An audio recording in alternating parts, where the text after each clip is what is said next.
Voilà, bonsoir à tous, soyez les bienvenus. Allez, on continue nos petits lives. Ce soir, on va faire une louange un petit peu plus courte. On va essayer qu'elle soit toujours intense, un peu essayer aussi de diversifier. J'espère que ça vous fait du bien. En tout cas, je vois qu'il y a beaucoup de personnes qui vont les voir. Pas forcément. Hein. J'ai vu qu'il y avait beaucoup d'abonnés à la chaîne, bien plus que ce que l'on est à l'église. Donc, écoutez, à vous qui venez et qui ne nous connaissez pas, on est heureux de vous accueillir et puis on est heureux de participer à cette chanson. Alors ce soir, il y a Tali, il y a le merveilleux Beau Ashley, et puis il y a la magnifique Marie-Paul. Et derrière l'écran, là-bas, il y a Patricia, et puis derrière la caméra et la sono, il y a notre ami Nounours. Voilà, on est tous ensemble et on est heureux de vous accueillir ce soir. Et on va prendre ce premier chant qui est en espagnol, qui nous dit « Camino voy a Canaan ». Ça veut dire qu'un jour, waouh, je vais aller rejoindre mon Père Céleste dans la patrie céleste à Canaan, le pays promet. Et il nous dit, si mon père, si ma mère n'y va pas, hein, c'est malheureusement parfois le cas, ben moi, qui puis-je, mais moi j'irai quand même. Amen. Allez, vous allez vous lever, et puis on va tous taper dans nos mains, Camino voy a Canaan. Allez, allez.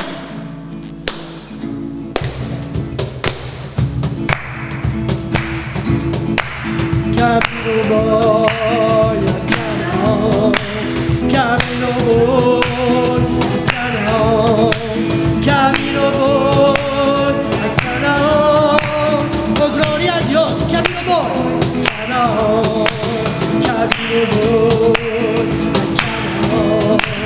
camino voy a Canaan, camino voy a Canaan, gloria a Dios, camino voy, Canaan, si me padre no va, que espera mí, si me padre no va, que espera mí, si me padre no va, que espera mí, oh gloria a Dios, camino voy, Canaan, camino voy, Canaan, camino voy a Canaan, camino voy a Canaan, oh gloria a Dios, camino voy a Canaan, encore, camino voy a Canaan, camino voy a Canaan, camino voy a Canaan, gloria a Dios, camino voy a Canaan. Alors Jésus est le grand vainqueur, Jésus le grand vainqueur, le grand vainqueur, le grand vainqueur, oh Jésus, le grand vainqueur, le grand vainqueur. On le reprend, Jésus, Jésus, le grand vainqueur, oh le grand vainqueur, le grand vainqueur, Jésus est le grand vainqueur, le grand vainqueur, éternellement, le grand vainqueur, le grand vainqueur, le grand vainqueur, le grand vainqueur, Jésus est le grand vainqueur éternellement.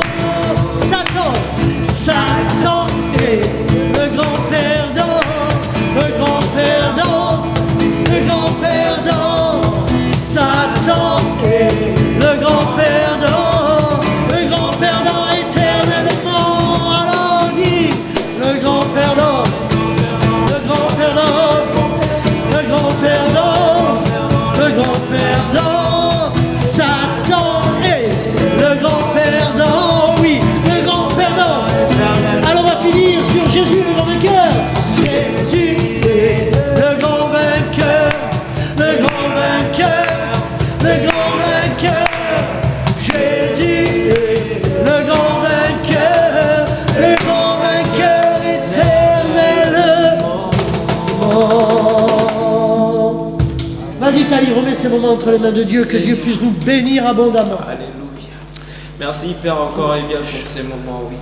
Quelle Père éternel grâce. Merci, oui Père éternel pour cette grâce.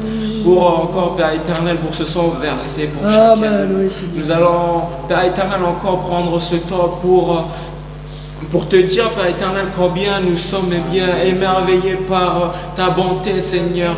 Émerveillés, Père éternel, par ta beauté, Père éternel. Merci, Père éternel, pour cette puissance de la croix. Merci pour ton amour encore, Père éternel. Nous voulons, Père éternel, encore prendre ce temps, Père éternel, et bien pour te louer, pour t'adorer, Père éternel. Car oui, toi seul est Dieu.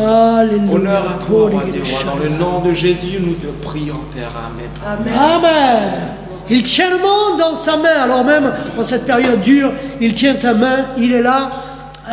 Et nous allons le chanter particulièrement pour Adeline, elle est passée par des moments difficiles. Voilà, il tient le monde, il tient ta vie, il tient ton cœur, il tient ton souffle, il tient toutes choses entre tes mains.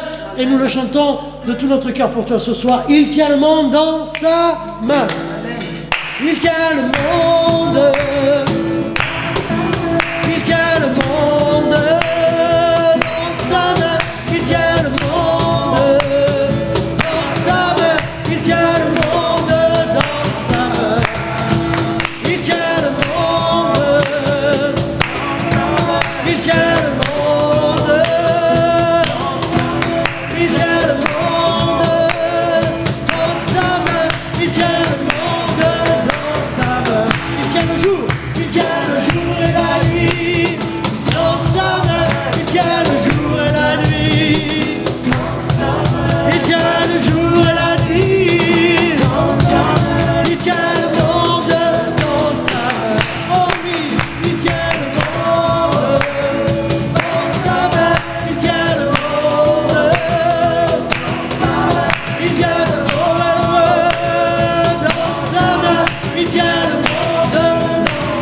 Il tient le monde et la vie. Il tient la mort et la vie. Et la vie. Il tient la mort et la vie. Il tient la mort et la vie. Crois-le, il tient le monde. Allez, dernière fois. Il tient le monde. Il tient le monde. Il tient le monde. Il tient le monde dans sa main. Amen. Voilà. Marie, tu vas nous lire une petite histoire, hein, encore une. C'est notre liseuse d'histoire. On a de la chance. Parle bien fort, hein. Oui. Alors le titre, c'est Le meilleur des guides. Un voyageur obligé de traverser les Alpes avait pris un guide de confiance. Le montagnard marchait devant lui indiquant où il devait placer les pieds. Amen. Il fallait faire de longs détours pour éviter les crevasses cachées par la neige et dont lui connaissait les distances. À un moment donné, ils arrivèrent à un endroit où un rocher surplombait l'abîme. Le guide saisit d'une main celle de son client et tendit l'autre au-dessus du précipice. « Passez, lui dit-il impérativement. Comme celui-ci hésitait, « Passez, répéta le guide. Cette main n'a jamais perdu un seul homme. Nous connaissons une main encore beaucoup plus sûre que celle de ce guide. Elle a conduit des multiples de gens qui s'étaient confiés à elle. Par-dessus tout, les abîmes, à travers tous les obstacles, et n'en a jamais perdu un seul. Tu m'as saisi la main droite, tu me conduiras par ton conseil, puis tu me recevras dans la gloire. » C'était le psaume 73 au verset 25. Amen. Un merveilleux psaume que je vous invite à découvrir ou découvrir pour certains et qui nous donne toujours envie davantage chaque jour de donner plus gloire à Dieu. Et on va prendre ce vieux cœur que nos anciens affectionnent particulièrement, que la nouvelle génération aussi a repris à travers le groupe canadien. Il dit « Je louerai l'Éternel de tout mon cœur. » Amen. Je raconterai ses merveilles. Dieu est un Dieu de merveilles, Dieu est un Dieu de prodiges. Et crois-le, il peut encore accomplir des miracles. Je louerai l'Éternel. Je louerai l'Éternel de tout mon cœur. Je raconterai toutes ses merveilles. Je chanterai son nom. Je louerai l'Éternel.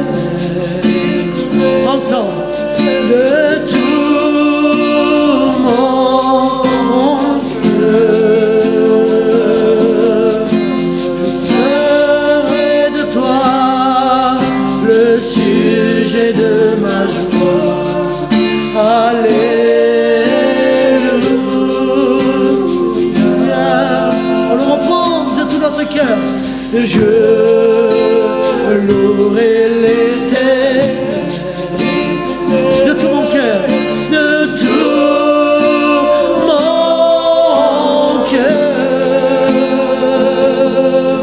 Je raconterai toutes tes merveilles et je chanterai ton nom. Je louerai l'Éternel pour toi, Seigneur, de tout mon cœur. Je ferai de toi le sujet de ma joie. Alléluia. Oui, disons-lui merci, gloire à toi, Seigneur. Tu me relèves et je vis dans ta présence. Tu me relèves et je te fais confiance. Et te voilà qui m'ouvre un monde de splendeur.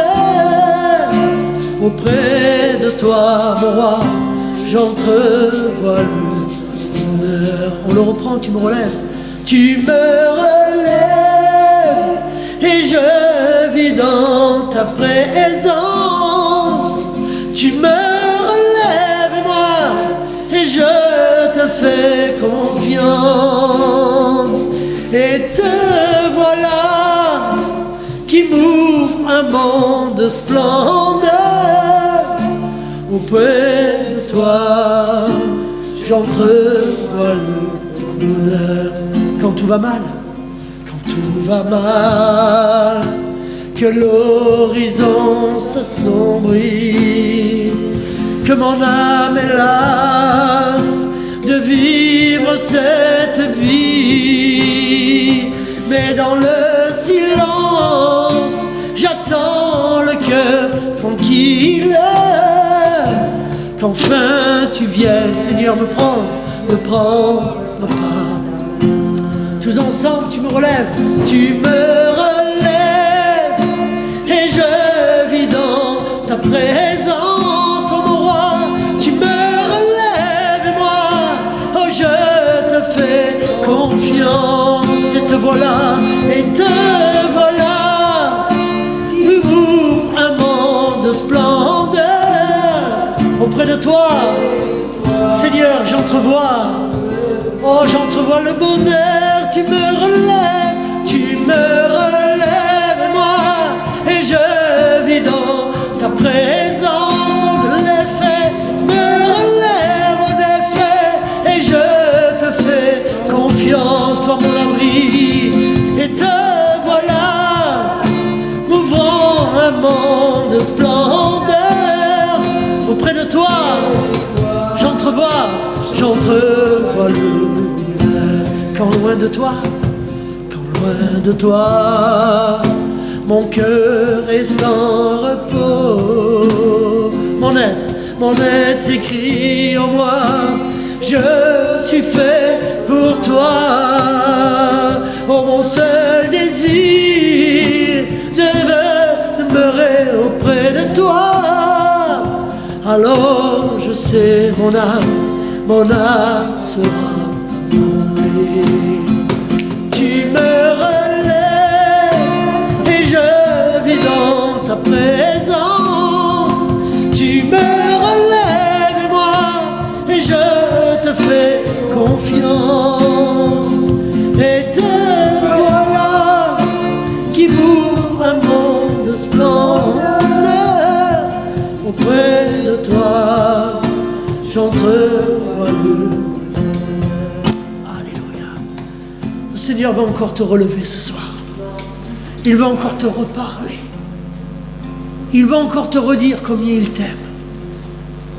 Et combien lorsque tu es même au plus bas, lorsque tu serais même comme le fils prodigue, le nez dans le caniveau, le nez dans la nourriture des pourceaux, lâché, abandonné de tous, que Dieu te redira encore, mon enfant, je t'aime. Mon enfant, je veux encore te relever. Dieu est un Père qui aime. Et il veut encore te relever ce soir. Il veut te fortifier. Il nous a dit que l'amour qu'il a mis dans le fond de notre cœur par son esprit n'est pas un amour faible ni timide, mais qu'il est un amour de force. Il est force et amour, cet esprit. Et il veut encore te révéler ce soir que quand tout va mal, que ton esprit est las, alors attends dans le silence, ne bouge pas. Mais viens comme Jérémie l'a fait un jour, même s'il se lamentait. Il disait, je veux repasser en moi, je veux ressasser en moi que les bontés de mon Dieu, que ses compassions ne sont pas à leur terme, et qu'il y a encore d'abondante joie devant la face de l'Éternel, et que ses compassions vont encore régénérer ma vie. Dieu veut encore te régénérer. Dieu veut encore avoir compassion. Il veut te relever ce soir, quelle que soit ton attente et son besoin. Alors attends-toi simplement à lui. Ne regarde pas à toi. Vous savez, un jour Moïse, lorsqu'il était devant le buisson ardent, n'arrêtait pas de dire à Dieu, mais je ne suis pas capable. Mais tu vois, j'ai la bouche pâteuse, j'ai la bouche, je bégaye. Tu vois, Seigneur, mais j'irai et je leur dirai, mais qui suis-je moi? Et il ne parlait que de lui. Ne regarde pas à toi ce soir. Mais rappelle-toi ce que Dieu a dit à Moïse. Tu iras et tu leur diras, celui qui est, ordonne aujourd'hui que vous sortiez d'Égypte.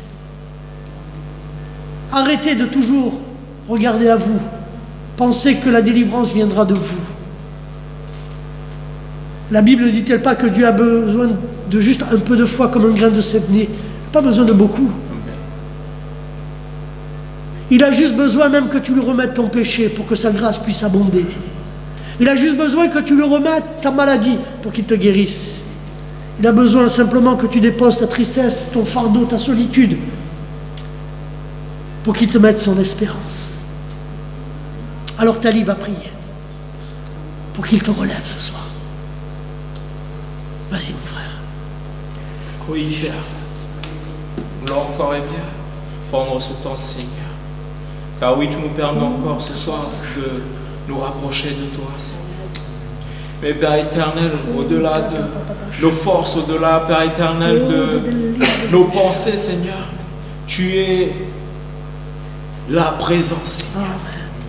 Car oui, Père éternel, nous qui sommes eh bien, très limités, là où, Père éternel, eh bien, nous nous épuisons, là où nous avons atteint nos limites, Père éternel, toi seul, Père éternel, est au-dessus de tout cela. Toi seul, Père éternel, tu prends le relais. Et c'est pour cela encore, Père éternel, dans le nom de Jésus, nous voulons, Père éternel, eh bien, prier, Père éternel, eh bien, pour que nos frères et nos sœurs, Père éternel, eh bien, soient régénérés, Père éternel.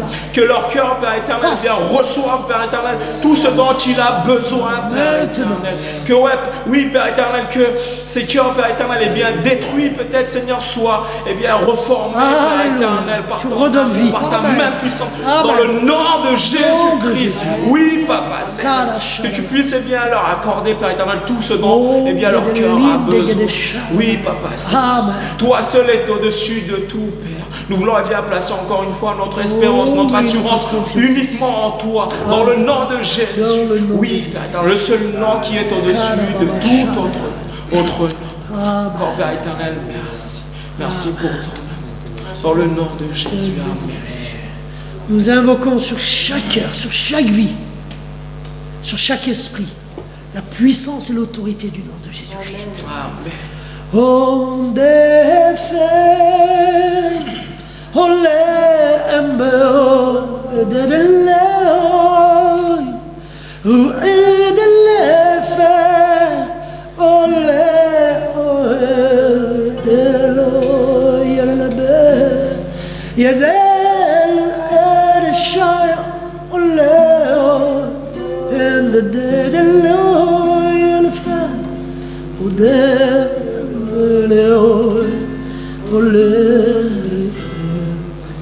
dernière fois comme un doux murmure pour dire merci à Dieu.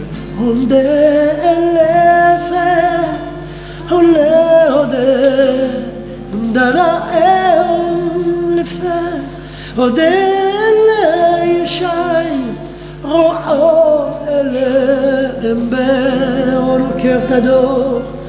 Une dernière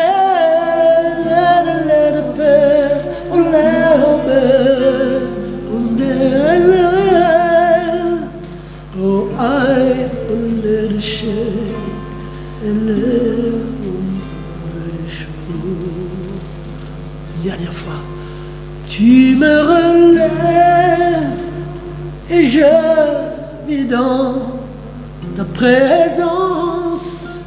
Combien elle est douce, combien elle fait du bien au cœur. Tu me relèves et moi, et je te fais confiance à jamais. Et te voilà qui m'ouvre un monde de splendeur. Seulement auprès de toi, mon roi. Oh, j'entrevois le bonheur. Auprès de toi, j'entrevois le bonheur. Encore une fois, entrevois-le. Il est là dans ton cœur, ce bonheur. Auprès de toi, scelle-le maintenant que nous avons prié. J'entrevois le bonheur. Merci Seigneur.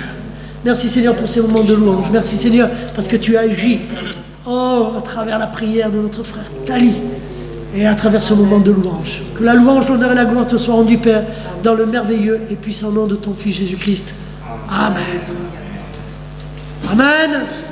Alléluia, que Dieu vous bénisse. Voilà, un grand merci à tous nos musiciens qui nous ont fait passer encore un bon moment dans la présence de notre Seigneur. J'aimerais ce soir revenir un petit peu sur l'actualité parce que j'entends de droite et de gauche beaucoup de choses. Je crois que c'est Samuel Peter Schmidt qui a dit qu'il n'y a jamais eu autant de prophètes aujourd'hui qui sont là. Mais j'aimerais rappeler quand même à toute l'Église, et j'en parle avec quelqu'un au téléphone aujourd'hui, que ça fait 20 ans que je vous prêche ces choses-là. Et je voudrais vraiment revenir dessus. Parce qu'il se passe des choses, bien évidemment, sous nos yeux.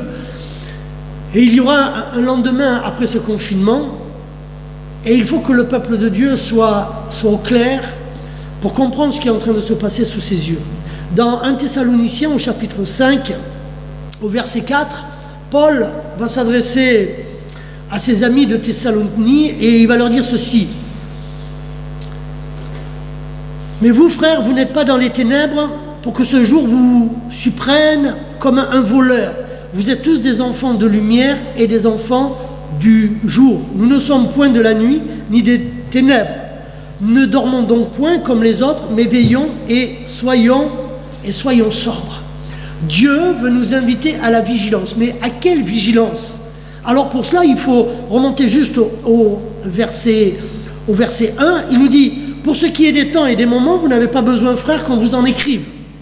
Car vous savez bien vous-même que le jour du Seigneur viendra comme un voleur dans la nuit.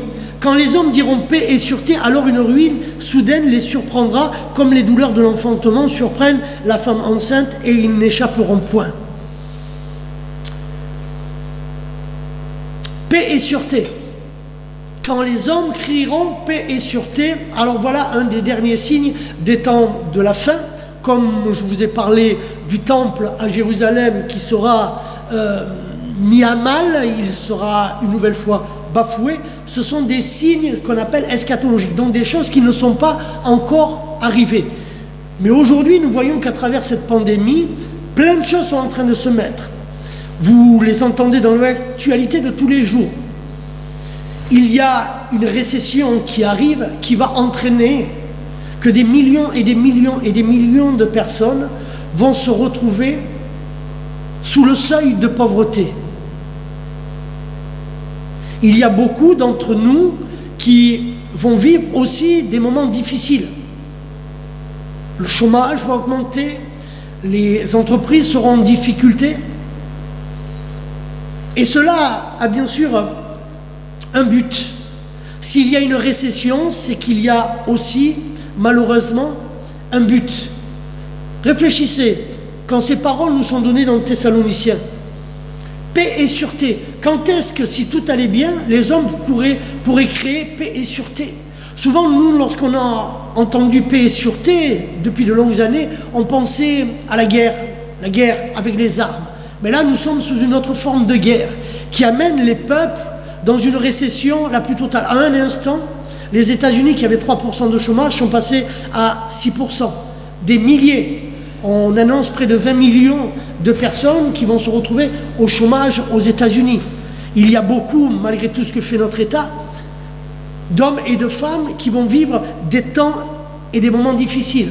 Une récession mondiale. Mais pourquoi une récession mondiale? Pourquoi? Pour arriver à ce que la Bible nous dit, que les hommes crieront paix et sûreté. Pourquoi nous avons besoin que les hommes crient paix et sûreté? Pour qu'on arrive, à ce que je vous ai dit dans un de mes derniers sermons, à cette mondialisation, c'est-à-dire un seul pouvoir qui permettra l'accession à l'antéchrist. Pour que les hommes puissent l'aduler, alors il faudra qu'ils répondent à leur paix, à ce désir de paix et de sécurité, en leur apportant ce dont ils ont besoin. Et nous le voyons très bien. Quel est le besoin premier de ce monde? C'est l'argent, le bien vivre, le plaisir, le loisir, les vacances, être quelqu'un. Mais cela nous amène aussi à cette deuxième chose que nous dit la Bible. Elle nous dit de veiller, nous.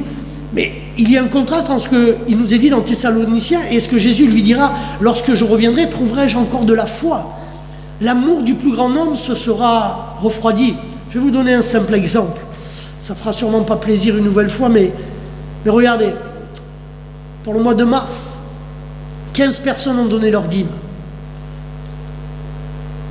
Nous passons notre temps à nous exhorter les uns les autres à travers les réseaux sociaux. Mais dans la réalité de la foi, la réalité première, qui est notre argent, qui donne? Qui vit réellement la foi? La dimension de la foi.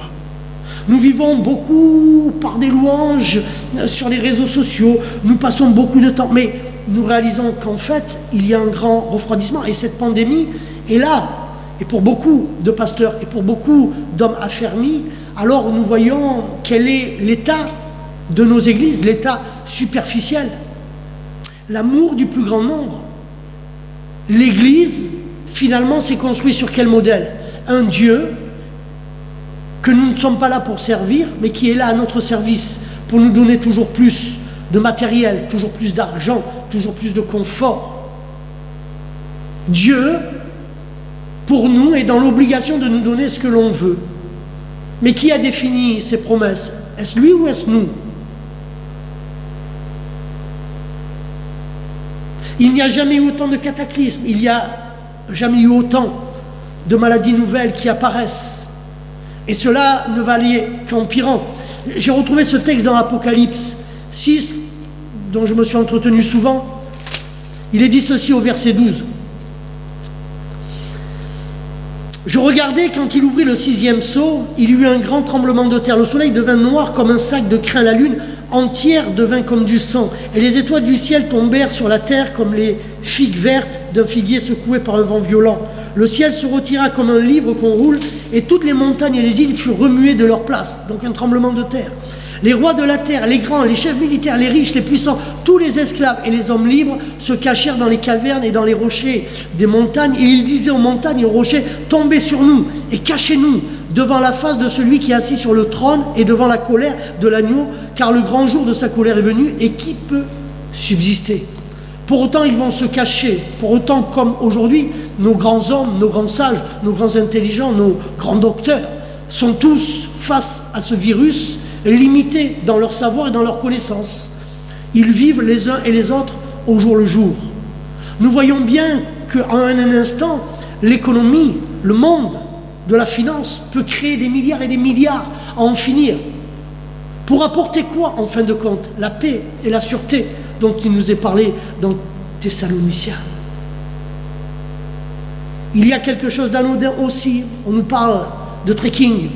Ça s'est fait dans de nombreux pays, en rapport de nos droits individuels. Mais cela nous amène petit à petit, comme c'est déjà dans de nombreux pays, à cette notion de la puce. Être tracé, croire que l'on est libre et qu'on ne le sera plus. Jusqu'au jour où il y aura la réelle marque, la marque de la bête. Nous voyons donc que les jours qui arrivent, je tiens à vous le dire, à vous prévenir une fois de plus, quand une économie arrive à prêter de l'argent à taux négatif, c'est qu'elle va mal et qu'elle va très mal. Il n'y a jamais eu de hasard en politique, dira Roosevelt, et il n'y en aura jamais. Il y a un but qui dépasse notre conception humaine et qui vient de Dieu. Dieu est au contrôle de tout. Dieu est souverain. Il est souverain du monde, il est souverain de Satan, il est souverain de chacune de nos vies. Et nous avons besoin, nous, de réfléchir et de réaliser. Il dira, quand le jour est bon, il faut profiter. Mais quand le jour du malheur arrive, alors mets-toi à réfléchir. Réfléchissez pourquoi tout cela arrive. Qu'est-ce que sera demain? Ne croyez pas ceux qui vous prédisent des jours de bien-être. Les jours arrivent, et plus ils arrivent, et plus ils annoncent le retour du Seigneur. Et plus le retour du Seigneur est proche, et plus les jours qui seront durs. Quant à nous, qui voulons vivre une vraie foi, la Bible nous invite à demeurer dans la communion fraternelle, nous amène à demeurer dans la parole, nous amène à réaliser à quel prix Dieu nous a rachetés. Les temps qui arrivent, même si l'Église sera enlevée et ne vivra pas toutes les persécutions, elle vivra des jours de souffrance. Elle vivra ces jours où les uns et les autres se trahiront. Mais la Bible nous invite à demeurer fermes dans sa parole. Alors, je veux à nouveau vous prévenir que les jours qui arrivent seront difficiles. Au jour où je vous parle aujourd'hui, au minimum, nous pourrons nous retrouver, vraiment au minimum, pouvoir nous rassembler, pas avant fin juillet, si ce n'est août, voire septembre. Et je vois déjà combien cela pèse sur le moral, combien cela pèse dans nos discussions. Après avoir échangé vos meilleures chansons, vos meilleures discussions, il reste déjà que peu de choses. Je crois que Dieu veut nous inviter à la réflexion les uns et les autres, veut nous ramener à ce qu'il a toujours voulu être pour chacun d'entre nous, à savoir un Dieu souverain, un Dieu de providence, un Dieu qui nous a élus dès la fondation du monde. Il est temps de revoir peut-être nos priorités et de voir réellement ce qu'il se passe, afin que nous soyons une Église unie, une Église soudée, une Église qui est confiante et qui ne vit pas comme le monde dans la peur, mais dans la paix de savoir que Jésus revient bientôt. Je voulais vous exhorter à nouveau et vous redire ce qui va arriver, parce que ce n'est pas une révélation, c'est simplement ce que nous indique la parole de Dieu. Et la Bible dit que celui qui sonde les regards dans sa parole, alors il est clairvoyant. Il sait les choses comme l'amandier est en fleurs. Nous savons que les beaux jours arrivent. De même, lorsque tous ces signes sont en train d'arriver, alors sachez que le retour du Seigneur approche à grands pas et qu'en fait tous ces signes ne sont qu'une étape après une autre étape qui nous prédisent que les jours qui arrivent vont être difficiles, âpres, et que nous aurons besoin de demeurer dans la parole de Dieu, mais aussi de pouvoir nous soutenir, comme c'est le cas. Et je remercie tous ceux qui appellent nos mamies, tous ceux qui soutiennent et qui vont faire des courses. En fait, qui vivent réellement la foi et qui la mettent en action, pas simplement avec des mots, mais dans la réalité de ce que Jésus a toujours accompli sur la terre du vivant. Voilà, que Dieu vous bénisse. Je vous exhorte, je vais terminer par la prière. Père éternel, je veux te remettre le cœur de tes bien-aimés. Je sais que certains vivent des moments difficiles, certains sont découragés, certains sont dans la difficulté. C'est pourquoi, Père, ces paroles ne sont pas là pour les amener encore plus dans la peur, mais dans la confiance que ces temps doivent arriver, mais que toi, tu prendras soin de tes enfants. Tu es le Dieu qui veille, tu es un abri, tu es un refuge pour chacun d'entre nous. C'est pourquoi je veux te louer, et encore te bénir, tendre Père, dans le merveilleux et puissant nom de ton Fils, Jésus-Christ. Amen. Amen. Que Dieu vous bénisse.